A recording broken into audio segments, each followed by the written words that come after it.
And, well, what is happening in Britain, we get more and more clues from watching what ACPO, a private company, of course, is advising. And the police are now saying that their own police officers should be entering gun owners' homes and securing weapons using anti-terror laws. So again, if we have a look at this really as to what's going on here, the police have been arming themselves with thousands of automatic weapons, batons, CS gas, pepper spray, tasers, of course, I haven't got listed there, and water cannon. Meanwhile, the public is to be inspected and disarmed wherever possible. And who's setting this policy? Well, a private company with some very questionable senior police officers. So why is this happening? It's our opinion that what you're seeing here is the state becoming ever more fearful that the ordinary man and woman will get to the stage where they think it's necessary to act in order to correct the criminal activity in Westminster. And of course, guns, as far as the establishment concerned, remarkably dangerous. Which leads us on very nicely to the police, who clearly think in this case, in this country, they can just break into people's homes. And Chris Spivey has been on the receiving end of that. Hi Chris, how you doing? We should have Chris Spivey with us somewhere. I am here. Okay. Hello Chris, you're all right. Hello Lou, yeah, I'm fine. Are you? Yeah, we're good, we're good. Yeah. So Brian? Yes, and I can hear you okay now. Excellent. Have we got visual on Chris today or not? Yeah, there he is. So, oh, I've got a face for radio, haven't I? No, that's fine. Chris, you've had a lot of things happening around you with the police over the last few months. Your home literally raided at 2 o'clock in the morning. Your door and other fixtures and fittings broken. You've been threatened. Your family's been intimidated. Social services have been brought in. Just for viewers and listeners, give us a recap of from that first encounter with the police. Take us through to what's recently happened, and just explain what has been going on around you. Was the 30th of July, and it was about 1:30 in the morning. Big knock on the door. Now I live in a flat, or a block of 6 flats, and there's a security door to come from which you need a key fob to enter by, and then you have my front door on the ground floor. So big knock on the door, but obviously the security door didn't ring the bell. So at first I thought, oh, it's my neighbours or whatever. I looked through the spy hole and I could only see one policeman. And of course, as far as I was aware, I'd done nothing wrong. And so I just opened the door, and there was another 3 behind him. So, they asked my name and whatnot. And if I was him, I said, yeah. I expected at this stage that they were going to tell me there'd be some sort of accident with a member of my family or something, and he said, can we come in? So I said, you got a warrant? He said, no. I said, well, you're coming in then. And at this point, my daughter, whose bedroom door is right by the front door, came out, quite obviously upset. And while I'm doing that, while I was turning around to tell her to go back in the bedroom, they wandered in and arrested me and said, we're going to search your property. So I said, no, you're not. You ain't got a warrant. He said, we don't need a warrant. So I said, well, where does it say you don't need a warrant? He said, under section 32 of the PACE. He said, and by this time I'd been arrested for suspicion of harassment. Now, I don't know how you can be arrested for suspicion of harassment. You've either harassed someone or you haven't. Simple as that. But anyway, they was very aggressive. There was 3 fellas and a woman, and they was very, very aggressive. So I didn't want to see a copy of section 32, and they wouldn't show me it. It's all like, oh, you can see it down the station when you get down the station. Now, you either behave yourself, or we take you down the station now and we're going to search anyway. Of course, my daughter was very frightened, never had this sort of thing before. So I didn't have a lot of choice, but I kept in wanting to see this copy of section 32 of PACE. Eventually, one of them, he sort of moved the sheet over to me, but he wouldn't let me hold it. I don't know if it was hot or what. But straight away, I saw the word indictable offence. Now, Section 32 says you can only search a property if the person has been arrested on that property or very close to that property, and the offence he's charged with is an indictable offence, which I say harassment isn't. So straight away I said, you're not on. It's not an indictable offence.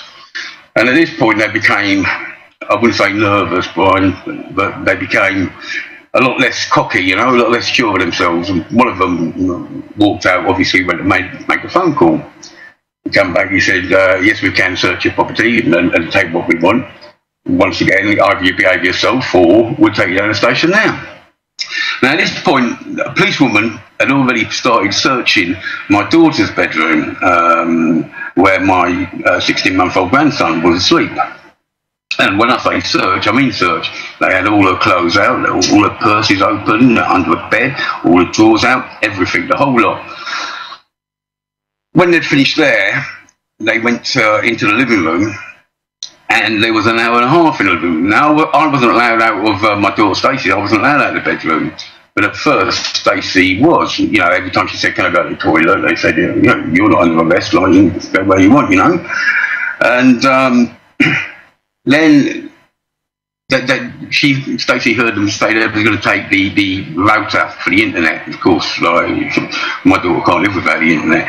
So she said, well, what are you taking that for? There's no need to take that like that. And that's got nothing to do with it. So they said, oh no, but they unplugged it, So she said, can I go and plug the internet back in? And once again, yeah, sure, you're not under arrest, no problem.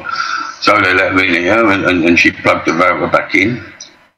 Came back out again, and about 10 minutes later it stopped working again. I've got dodgy connection anyway, but you have to mess about with it. Anyway, she went to go in the living room again, and the cop said, whoa, no, you can't go in there, you can't go in there. So, very, very strange. He said, like, put his head around the door and said, can you make sure the internet's plugged in properly? Which they did. Now, it's strange that I wasn't allowed to come in here, or Stacey wasn't allowed to come in here, where 10 minutes earlier there was no problem. There was an hour and a half in here, and all they took was 2 computers, not in sealed bags, incidentally, a printer that didn't work, my mobile phone, which I never used. I don't use mobile phones. I only had it for when I went away to Blackpool to get a talk, so Stacey could keep in contact with me. And in the back of the room, to this side, there's a coffee table. Under that coffee table was a notepad computer, the little laptops. They never have got that. And over this side of the room, there's a cupboard behind there. And in that cupboard, there's a hard drive and various memory cards and whatnot. And they never got them. So obviously, they didn't look. So what was they doing in here for an hour and a half? Just unplugging 2 computers. It takes 5 minutes, Once they'd finished, they didn't search. They didn't search at all in the bathroom, at all in the kitchen, in the walk-in cupboard in the hallway. They never looked in there, and there's all manner of stuff in there. And they never searched my bedroom either. So, how was that like a search? I mean, there's no time limits on searches, as long as they take, And all through this, I say they've been very rude, and the copper who was making sure that I didn't walk out was, very aggressive to me. When Stacey's 2 friends turned up to keep her company, because obviously they wouldn't take me no matter what. They was very rude to them as well. They had to give the ins and outs of a duck's what's it to get through the door, and their names, addresses, and whatnot.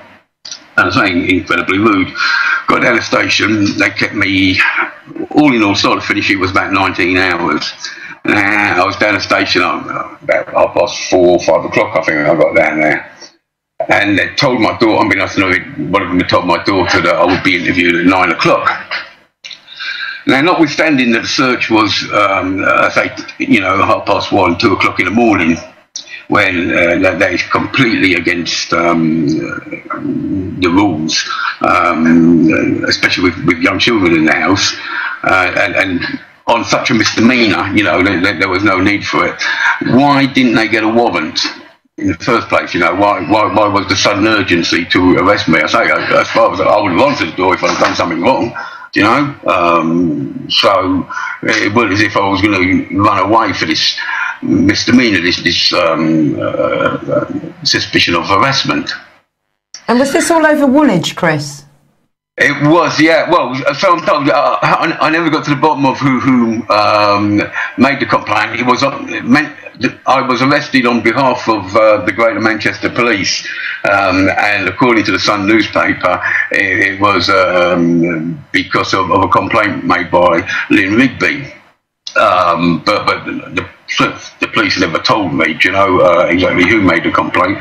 But I say, you know, 9 o'clock came and went, and then because I'm diabetic, I had to see the doctor, and it was it was 10 past 10 at that time because I looked at the clock on the wall. And she said, you know what the hold up is? And I said, no. And she said, because, well, they're not sure who's going to interview you, whether it be the Greater Manchester Police or the Southend Police or the Essex Police. And I thought, well, bloody hell, if it's the Manchester Police, they can't be down here, so either I'm going to have to wait, you know, 3 or 4 hours before they get here, or they're going to cart me off to Manchester. You know, I think, if I had no watch, but I would guess it was about 1 o'clock when they finally started interviewing me, two fellas from Southend CID. Now, once again, CID interviewing someone on a misdemeanour doesn't make sense, but it was obvious what they was trying to ascertain, you know, do I belong to any religious groups, you know, am I a Muslim sort of thing, you know. Obviously trying to link me with terror, you know, which I'm not. I have no religion. I respect people's religion. That's up to them. People can believe whatever they want to believe, you know. But personally, it's too much of a leap of faith for me, and I don't have any religion, you know. But I say, you know, they was asking me these questions. You know, they had a lot of photos and whatnot that was taken from my website, and they was asking me questions. Now, I answered them, and because I've got nothing to hide. Then they asked me about Prince Charles. On my Facebook page, there's links to my website, not my personal Facebook page, my Facebook page that links to the website. The head photo was a picture of a mock-up picture of me and Prince Charles, and Prince Charles going, "My God, you're lovely, Spider-Man," me saying, "Bugger off," but in stars, you know. Yeah. And it had been there 6 months, no problem.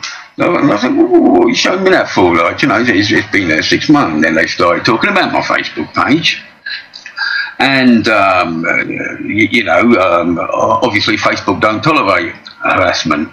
And I know for a fact that